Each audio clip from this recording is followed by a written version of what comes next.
Now, if it's one thing the Trump administration is not a fan of, it's what they call excessive regulation. Even if those regulations are far from excessive and actually protect the least among us.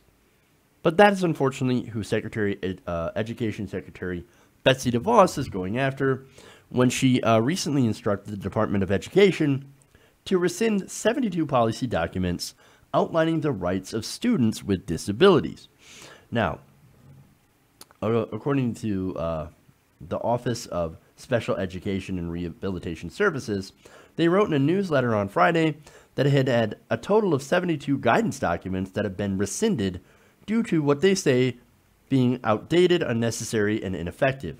63 from the Office of Special Education Programs and 9 from the Rehabilitation Services Administration. Now, these documents basically fleshed out students' rights under the Individuals with Disabilities Education Act and the Rehabilitation Act. Now, these were rescinded on October 2nd.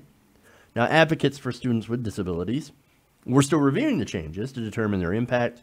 However, Lindsay E. Jones, the Chief Policy and Advocacy Officer for the National Center for Learning Disabilities, said that she was particularly concerned to see guidance documents outlining how schools could use federal money for special education removed. She said, all of these were meant to be very useful in helping schools and parents understand and fill in with concrete examples the way the law is meant to work when it's being implemented in various situations. So again, these documents are basically meant to help parents of students with disabilities understand their rights with in respect to their child's education. Now, that could be very unclear. So they have these guidance documents that basically outline what the schools can do with that federal money.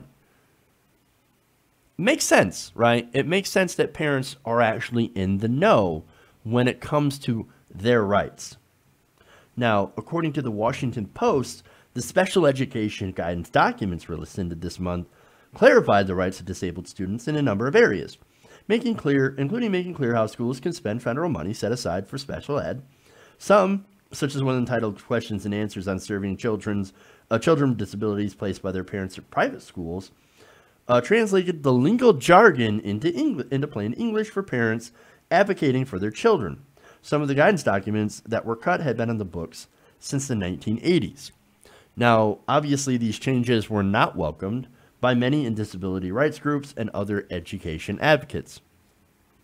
Now, Representative Robert Scott from Virginia called out the elimination of the special education guidance, quote, the latest in a series of disturbing actions taken by the Trump administration to undermine civil rights for vulnerable Americans.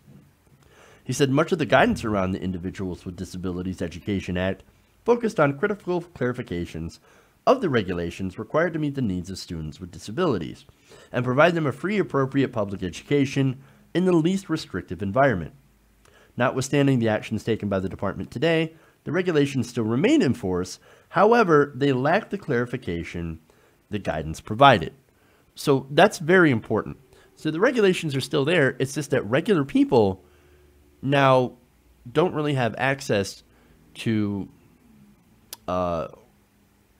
clarified documents on basically how to interpret them, okay? So most people do not read legalese. And so they read about their rights. They're not going to understand exactly what that means in the context and what it applies to. Now, I think that's very, very dangerous because think about it. The first step to removing rights and recourses is basically to confuse people and make them think that maybe they don't have them or make it more difficult for them to access those rights. There's actually no justification for eliminating these documents. They're not actually getting rid of regulations at all. What they're doing is they're just making it more difficult for people to assert their rights. I mean, if you don't understand what rights you have, you can't exactly invoke them properly. Some people might have to hire a lawyer to interpret them. And I think a lot of special ed students, their parents, their families, can't exactly afford a lawyer. And if people don't use and assert their rights, it makes it easier for the government to roll back those rights slowly over a course of time. They're attempting to weaponize ignorance to remove protections from the disabled. It's almost just like what they're doing with transgender students. Back in February, DeVos also signed off on Trump's rescinding of guidance that directed schools to allow transgender students to use bathrooms in accordance with their gender identity, saying that those matters should be left up to state and local school officials.